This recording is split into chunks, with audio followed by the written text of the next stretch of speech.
Salut tout le monde, là nous sommes à l'IUT Fox-Victor de Bandoum et nous avons des étudiants qui ont fait des choses très intéressantes. Vous savez que généralement lorsqu'on sort de l'école, des projets comme ça peuvent aboutir à leur entreprise. Alors je sais qu'il y a des personnes qui nous suivent, qui sont des investisseurs. Oui, plusieurs investisseurs de la communauté ont même déjà investi dans les projets des jeunes au Cameroun, au Sénégal, en Côte d'Ivoire. Et une fois de plus, nous sommes au Cameroun. Ça se passe à l'ouest du Cameroun, à l'Institut universitaire Fox-Victor de Bandoum. Suivez-moi, vous allez découvrir des projets de fou. Bonjour mon gars. Qu'est-ce que vous avez là? On va avoir un déshydrateur alimentaire. Déshydrateur alimentaire. Encore appelé séchoir alimentaire. Encore appelé séchoir. Ah, comment ça sèche les aliments? Et pourquoi on va sécher les aliments selon vous? Oui, dans le but de mieux conserver l'aliment. Oui. Et de pouvoir facilement le déplacer. Ouais. Parce que pour éviter le gaspillage alimentaire, parce qu'en période de post-récolte, par exemple, Oui. on peut avoir des. Dans les magasins, Oui. par exemple, il y a des produits délivrables, c'est du détériore et tout, la moisissure et tout. Donc, pour faciliter la conservation et la conservation des aliments, oui. nous avons opté pour la conservation. Il faut éliminer les molécules d'eau de l'aliment. Oui. Qui élimine les hydrates d'aliments. Et déshydrate. Voilà. Et déshydrate d'aliments. Oui. Alors, les hydrates alimentaires, c'est un appareil généralement conçu pour dépasser et éliminer tous les éléments. Ok, c'est avec cet appareil que vous avez fait ça?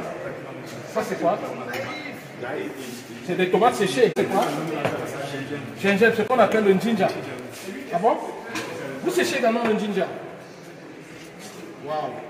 Et quand vous séchez comme ça, après on va écraser, c'est ça? Exactement, monsieur. Et on fait du thé au ginger, quelque chose comme ça. Waouh! On peut aussi faire du savon au ginger? Bon, ça dépend du consommateur. Chacun utilise comme il veut. Ok. Je peux goûter? C'est du ginger vraiment. Gingembre. Waouh. Vous avez fait ça, et ça c'est quoi? Les pommes de terre séchées.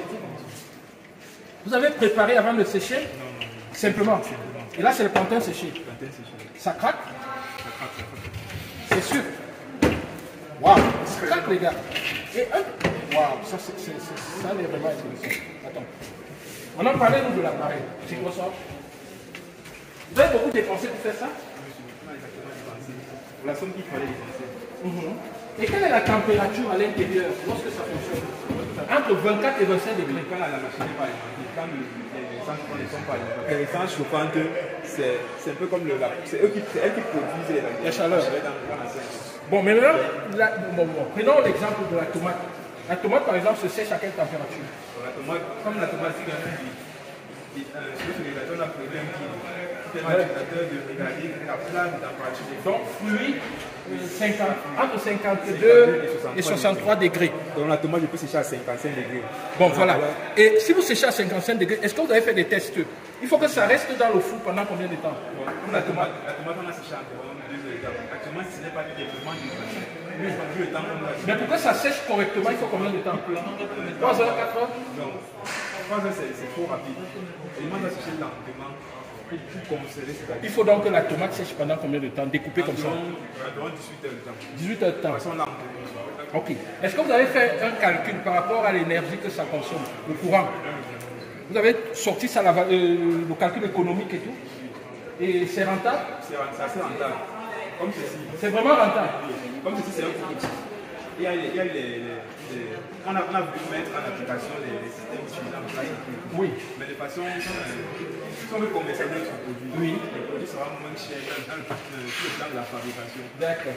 Et moins cher sur la vente aussi. Ok, maintenant je vais vous poser une question. Est-ce que vous savez que les mangues, par exemple, on jette énormément de mangues? Et sécher des mangues, c'est un gros business. Est-ce que vous avez pensé peut-être à utiliser ça vous-même ou alors à commercialiser ça à quelqu'un qui veut faire dans le séchage des mangues? Actuellement, on n'a pas encore trouvé de consommateur potentiel. Ouais. Donc, parce que moi, j'ai les commandes d'un conteneur de mangues séchées. Donc, si quelqu'un peut me fournir pendant la saison des mangues, là, au moins un conteneur, en fait, c'est illimité, mais ils veulent au moins un conteneur. C'est pour envoyer en Turquie. Est-ce que vous pouvez vous arranger peut-être la prochaine saison avec, je ne sais pas, vos clients à me fournir cela? C'est sûr? Je prends votre numéro. Je prends votre numéro et c'est sûr. Ok. Je vais dire ça aux amis turcs. Abela, Igunla, vous Orendi, vous Bizim Orendi, au Kurumango Yakuza. Bicontainer au lourd. Gelejex Séné, mais c'est la Nissan Aïna Kibi. Bicontainer Azir Oladjak. Ister Sénis, maintenant il y a Zabine Sénis.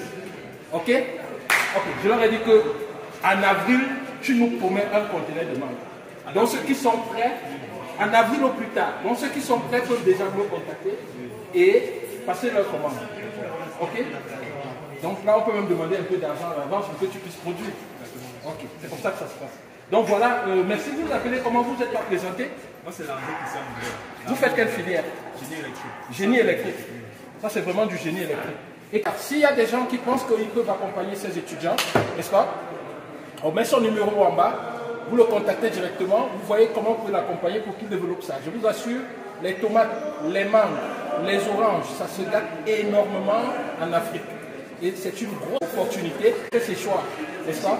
Et il a dit, il peut combiner aussi le séchoir à l'énergie solaire. Ce qui fait que ça ne sera plus nécessaire d'utiliser le courant électrique pour sécher les fruits. Gros business, gros risque, grosse opportunité, c'est à chacun de voir. Mais là, je vous mets un ingénieur sous la main et le reste vous appartient. Le futur vous appartient, comme je vous dis toujours. Au revoir et à très bientôt. Bye.